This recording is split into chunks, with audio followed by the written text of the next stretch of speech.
ಯಾವ ಗೊಂದಲ ಇದೆ? ಸಚಿವರುಗಳೆಲ್ಲ ಬಹಿರಂಗವಾಗಿ ನೋಡಿ, ಬಹಿರಂಗ ಯಾವ ವಿಷಯದ ಬಗ್ಗೆ? ಅದು ನೋಡಿ, ಕೆಪಿಸಿ ಅಧ್ಯಕ್ಷರಾಗೋ ಬಗ್ಗೆ ಎಲ್ಲರೂ ಏನು ಹೇಳಿದ್ದಾರೆ? ಹೈಕಮಾಂಡ್ ತೀರ್ಮಾನ ಆಗಬೇಕು ಅಂತ ಹೇಳಿರೋದು.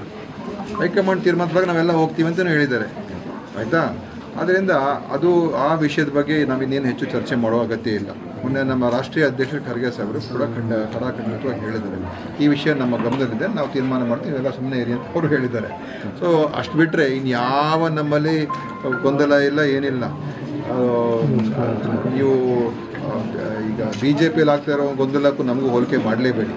ನಾವೆಲ್ಲ ಒಗ್ಗಟ್ಟಾಗಿದ್ದೀವಿ. ಮೊನ್ನೆ ಬೆಳಗಾವಿಯಲ್ಲೂ ಕೂಡ ಒಗ್ಗಟ್ಟಾಗಿ ಕಾರ್ಯಕ್ರಮ ಮಾಡೋದು. ಎಲ್ಲ ಕಾರ್ಯಕ್ರಮಗಳು ಮುಖ್ಯಮಂತ್ರಿಯವರು, ನಮ್ಮ ಉಪಮುಖ್ಯಮಂತ್ರಿ, ಅಧ್ಯಕ್ಷರು ಎಲ್ಲರೂ ಜೊತೆಲೇ ಸೇರಿ ಮಾಡ್ತಾಯಿದ್ದೀವಿ. ಚುನಾವಣೆ ಪೂರ್ವದಲ್ಲೂ ಇದನ್ನೇ ಹೇಳಿದ್ರಿ ನೀವು. ಆಗ ನಾವೆಲ್ಲ ಒಟ್ಟಿಗೆ ಕೆಲಸ ಮಾಡಿ ಅಧಿಕಾರಕ್ಕೆ ಬರಲಿಲ್ವಾ? ಅವಾಗಲೂ ಅದೇ ಹೇಳ್ತಾ ಇದ್ರಿ, ಇವರಿಬ್ಬರ ಮಧ್ಯೆ ವ್ಯತ್ಯಾಸ ಇದೆ, ಇವರಿಬ್ಬರ ಮಧ್ಯೆ ಅದಿದೆ ಇದೆ, ಎಲ್ಲರೂ ಒಟ್ಟಿಗೆ ಕೆಲಸ ಮಾಡೋದು. ಈಗಲೂ ಒಟ್ಟಿಗೆ ಮಾಡ್ತಾಯಿದ್ದೀವಿ. 3 ಉಪಚುನಾವಣೆ ಗೆದ್ದು, ಹೇಗೆ ಗೆದ್ದು? ಎಲ್ಲ ಒಟ್ಟಿಗೆ ಕೆಲಸ ಮಾಡಿದ್ದಕ್ಕೆ. ಇಲ್ಲಿ ನಮ್ಮ ಚನ್ನಪಟ್ಟಣ ಹೇಗೆ ಗೆದ್ದಿದ್ದು ನಾವು? ಎಲ್ಲರೂ ಬಂದು ಕೆಲಸ ಮಾಡೋದು. ಸೊ ನಮ್ಮಲ್ಲಿ ಯಾವುದು ಆ ಥರದ್ದು ಏನಿಲ್ಲ. ಇದನ್ನು ಕೆಲವರು ಏನಾಗಿದೆ, ಏನಾದರೂ ಒಂದು ಹುಡ್ಕೋದಕ್ಕೆ ನೋಡ್ತಾ ಇದ್ದಾರೆ, ಸಣ್ಣ ಸಣ್ಣ ವಿಷಯಗಳನ್ನು ದೊಡ್ಡದು ಮಾಡ್ತಾ ಇದ್ದಾರೆ ಅಷ್ಟೇ. ಪವರ್ ಶೇರಿಂಗ್ ಕೇಳ್ತಿದಾರಂತಾರೆ ಸರ್. ಪವರ್ ಶೇರಿಂಗ್ ನಮ್ಗೆ ಯಾಕೆ ಬೇಕು? ಪವರಲ್ಲಿ ಇದ್ದೀವಿ. ಪವರಲ್ಲಿದ್ದಾಗ ನಾವು ಎಲ್ಲರೂ ಪವರ್ ಶೇರ್ ಮಾಡ್ಕೊಂಡು, ಈಗ ನಾನು ಮಂತ್ರಿ ಆಗಿರೋದು, ನಾನು ಕೂಡ ಪವರ್ ಶೇರಿಂಗ್ ನಾನು ಇದ್ದೀನಿ. ಎಲ್ಲರೂ ಪವರ್ ಶೇರಿಂಗಲ್ಲೇ. ಶಾಸಕರಿಗೂ ಕೂಡ ಒಂದು ಆಡಳಿತ ಪಕ್ಷದಾಗ ಅವ್ರಿಗೂ ಕೂಡ ಎಲ್ರಿಗೂ ಪವರ್ ಶೇರಿಂಗ್ ಮಾಡೋದು ಅದು ರಾಜಕೀಯ ಇದ್ದೇ ಇರ್ತದೆ. ಅದರಲ್ಲಿ ಯಾವುದೇ ದೊಡ್ಡ ಒಂದು ಸಮಸ್ಯೆ ಏನಿಲ್ಲ. KPSC ಅಧ್ಯಕ್ಷರಾಗ್ತಾರೆ sir. KPSC ಈಗ ಅವೆಲ್ಲ ಹೈಕಮಾಂಡ್ ತೀರ್ಮಾನ ಮಾಡ್ತದೆ. ಬಹಿರಂಗವಾಗಿ ಚರ್ಚೆ ಮಾಡಬೇಕಾ? ಅಲ್ಲಿ ನೋಡಿ, ಅವ್ರ ಪರಿಸ್ಥಿತಿ ನೋಡಿ, ಭಾರತೀಯ ಜನತಾ ಪಾರ್ಟಿ ಪರಿಸ್ಥಿತಿ ನೋಡಿ, ಅಲ್ಲಿ ಯಾವ ಮಟ್ಟಕ್ಕೆ ಹೋಗಿದೆ ಅಂತ. ಒಬ್ರು ಕಂಡ್ರು ಒಬ್ರಿಗೆ ಆಗ್ತಾ ಇಲ್ಲ, ಮಾತಾಡೋಕೆ. ಶೀಘ್ರದಲ್ಲಿ ಆಗಬೇಕು ನಮ್ಮೆಲ್ಲ ಒತ್ತಾಯ. ಯಾಕಂತ ಹೇಳಿದ್ರೆ ಸ್ಥಳೀಯ ಸಂಸ್ಥೆಗಳು ಇವಾಗ ಆ ಚುನಾವಣೆಗಳಾಗುವಂಥದ್ದು ಭಾಳ ಮುಖ್ಯ ಇದೆ. ನಾವು ಕೂಡ ಅದಕ್ಕೆ ಒತ್ತಾಯ ಮಾಡ್ತಾ ಇದ್ದೀವಿ. ಶೀಘ್ರದಲ್ಲಿ ಚುನಾವಣೆ ಮಾಡಿ ಸ್ಥಳೀಯ ಸಂಸ್ಥೆಗಳ ಚುನಾವಣೆಗಳಾಗಬೇಕು, ಮುನ್ಸಿಪಾಲಿಟಿಗಳ ಚುನಾವಣೆಗಳಾಗಬೇಕು, ನಗರ ಪಾಲಿಕೆ ಚುನಾವಣೆಗಳಾಗಬೇಕು. ಯಾಕಂದರೆ ಈ ವಿಕೇಂದ್ರೀಕರಣ ನೀತಿಯಲ್ಲಿ ಕಾಂಗ್ರೆಸ್ಗೆ ಬದ್ಧತೆ ಇದೆ. ಅದನ್ನು ಖಂಡಿತವಾಗಿಯೂ ನಾವು ಚುನಾವಣೆ ಮಾಡಿಸ್ತೀವಿ. ಸರ್, ಈಗ ಮೂಡಾ ಕೇಸಲ್ಲಿ CM ಕುಟುಂಬಕ್ಕೆ ಲೋಕಾಯುಕ್ತ ಕ್ಲಿಯರ್ ಆರೋಪಕ್ಕೆ ಉರುಳಿಲ್ಲ ಅನ್ಸುತ್ತಾ ಇದೆ, ಹೇಗೆ? ನೋಡಿ, ತಪ್ಪು ಮಾಡಿದರೆ ತಾನೇ ನಾವು ಅವ್ರ ಮೇಲೆ ಏನಾದರೂ ಇದೆ ಅಂತ ಹೇಳ್ಬೋದು. CM ಅವ್ರು ಏನು ತಪ್ಪು ಮಾಡಿದ್ದಾರೆ? ಯಾವ ತಪ್ಪು ಮಾಡಿಲ್ಲ. ನಾವು ಭಾಳ ಸ್ಪಷ್ಟವಾಗಿದ್ದೇವೆ. ಲೋಕಾಯುಕ್ತರು ಕೂಡ ತನಿಖೆ ಮಾಡಿಕೊಟ್ಟಿದ್ದಾರೆ. ಬೇರೆ ಈಗ ED ಅವರು ಎಲ್ಲ ಹೋಗಿ ಹುಡುಕಾಡ್ತಾ ಇದ್ದಾರೆ. ಈಗ ಮೊನ್ನೆ ಯಾವುದೋ 300 ಕೋಟಿ ರೂಪಾಯಿ ಅಂತ ಹೇಳಿದ್ರು. ಅದಕ್ಕೂ CMಗೂ ಅದಕ್ಕೂ ಏನು ಸಂಬಂಧ ಇಲ್ಲ. ಸುಮ್ಮನೆ ಅದಕ್ಕೆ CM ಅನ್ನ ಹೆಸರನ್ನು ಅದಕ್ಕೆ ಸೇರ್ಸೋಕೆ ನೋಡಿದ್ರು.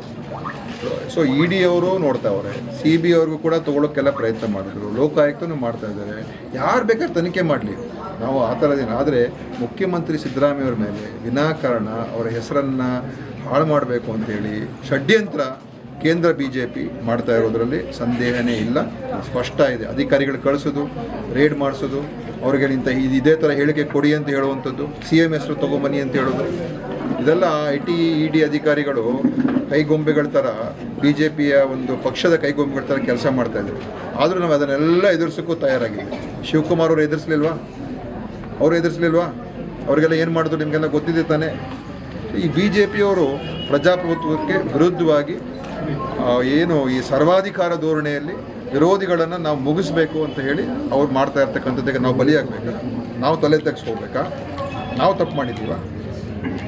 ನಾವೇನು ತಪ್ಪು ಮಾಡಿಲ್ಲ. ಸಿದ್ದರಾಮಯ್ಯ ಅವರು ಯಾವ 1% ಕೂಡ ತಪ್ಪು ಮಾಡಿಲ್ಲ. ಸೇನೆ ಹೆಸರಿನಲ್ಲಿ ಇದೆಲ್ಲ ಗುಂಡಾಗಿರಿ ಮಾಡುವಂಥ ಕೆಲಸ ಮಾಡ್ತಾರೆ.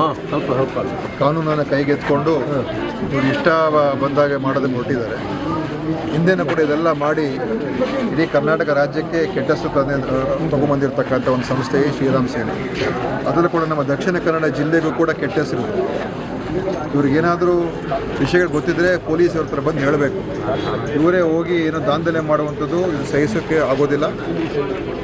ಇವ್ರ ಮೇಲೆ ಕಟ್ಟುನಿಟ್ಟಿನ ಕ್ರಮ ಪೊಲೀಸ್ ತೊಗೊಳ್ಬೇಕು ಅಂತ ಕೂಡ ಹೇಳಿದ್ದೀವಿ. ಈ ಶ್ರೀರಾಮ್ ಸೇನೆ ಖಂಡಿತವಾಗಿಯೂ ಇದು ಯಾರು ಇವರ ಹಿನ್ನೆಲೆ ಏನೋ ಎಲ್ಲ ತಿಳ್ಕೊಳ್ಬೇಕು. ಏನೇನು ಇವ್ರ ಮೇಲೆ ತಗೊಳ್ತಾರೆ. ಆದರೆ ಇದು ನಿಜವಾಗ್ಲೂ ಕೂಡ ಒಂದು ಕೆಟ್ಟ ಒಂದು ಘಟನೆ ನಡೆದಿದೆ. ಯಾಕೆ ಅಂತ ಹೇಳಿದ್ರೆ ಈ ದೇಶದಲ್ಲಿ ಕಾನೂನು ಸುವ್ಯವಸ್ಥೆಯನ್ನು ನಾವೆಲ್ಲರೂ ಕೂಡ ಪಾಲಿಸಬೇಕು. ಇವರು ದೇವರ ಹೆಸರು ಇಟ್ಕೊಂಡು, ಭಗವಂತ ಶ್ರೀರಾಮನ ಹೆಸರು ಇಟ್ಕೊಂಡು ಇವರು ಈ ಥರ ಕೃತ್ಯಗಳು ಮಾಡಿದರೆ ಇದು ಶ್ರೀರಾಮನಿಗೇ ಕಳಂಕ ಅಂತ ನಾನು ಹೇಳಕ್ಕೆ ಬಯಸ್ತೀನಿ. ಅದರಿಂದ ಭಾರತೀಯ ಜನತಾ ಪಾರ್ಟಿಯವರು ಮತ್ತು ಎಲ್ಲ ಈ ಹಿಂದೂ ಸಂಘಟನೆಗಳೇನಿದ್ದಾರೆ RSS, ಹಿಂದೂ ಮಹಾಸಭಾ, ಅವರು ಕೂಡ ಇದನ್ನು ಖಂಡಿಸಬೇಕು ಮತ್ತು ಅವರು ಕೂಡ ಇಂಥ ಘಟನೆಗಳಿಗೆ ನಾವು ಅವಕಾಶ ಮಾಡಿಕೊಡೋದನ್ನು ಹೇಳಬೇಕು. ಮತ್ತು ಇವರಿಗೆ ನಾನು ಪೊಲೀಸರು ಕೂಡ ಹೇಳಿದ್ದೀನಿ, ಯಾವುದೇ ರೀತಿಯ ಇದರಲ್ಲಿ ಆಲಸ್ಯ ಆಗಬಾರ್ದು. ಕಾನೂನು ಕಾಪಾಡ್ತಕ್ಕಂಥದ್ದು ಪೊಲೀಸಿನ ಜವಾಬ್ದಾರಿ. ಕಾನೂನನ್ನು ಕೈಗೆ ಎತ್ಕೊಂಡು ಯಾರು ಕೆಲಸ ಮಾಡ್ತಾರೆ ಅಂಥವ್ರಿಗೆ ಯಾವುದೇ ರೀತಿಯ ಒಂದು ಕ್ಷಮಾಪಣೆ ಇರಬಾರ್ದು. ಇದು ನಾನು ಖಂಡಿಸ್ತೀನಿ. ಮತ್ತು ಇದು ನಮ್ಮ ಜಿಲ್ಲೆಗೆ ಕೆಟ್ಟ ಹೆಸರು ತರ್ತಕ್ಕಂಥ, ಇಡೀ ದೇಶದಲ್ಲೇ ಇವತ್ತು ದಕ್ಷಿಣ ಕನ್ನಡ ಜಿಲ್ಲೆಯಲ್ಲಿ ಸುಧಾರಣೆಗೆ ತೊಗೊಂಡು ಹೋಗ್ತಕ್ಕಂಥ ಪ್ರಯತ್ನ ನಾವು ಮಾಡ್ತಾಯಿದ್ದೀವಿ. ಮಂಗಳೂರು ಇವತ್ತು ಮತ್ತೆ ಇವರು ಈ ಥರದ್ದೆಲ್ಲ ಮಾಡಿ ಅಲ್ಲಿ ನಾಳೆ ಯಾರು ಬರ್ತಾರೆ? ಪ್ರವಾಸೋದ್ಯಮರು ಯಾರು ಬರ್ತಾರೆ? ಮತ್ತು ಬಂಡವಾಳ ಹಾಕೋದಕ್ಕೆ ಯಾರು ಬರ್ತಾರೆ? ಈ ಥರದ್ದೆಲ್ಲ ಆಗಬಾರ್ದು. ಹೆಚ್ಚಿನ ವಿಡಿಯೋಗಳಿಗೆ ಪ್ರತಿಧ್ವನಿ ಯೂಟ್ಯೂಬ್ ಚಾನೆಲ್ ಸಬ್ಸ್ಕ್ರೈಬ್ ಮಾಡಿ, ಬೆಲ್ ಐಕಾನ್ ಕ್ಲಿಕ್ ಮಾಡಿ.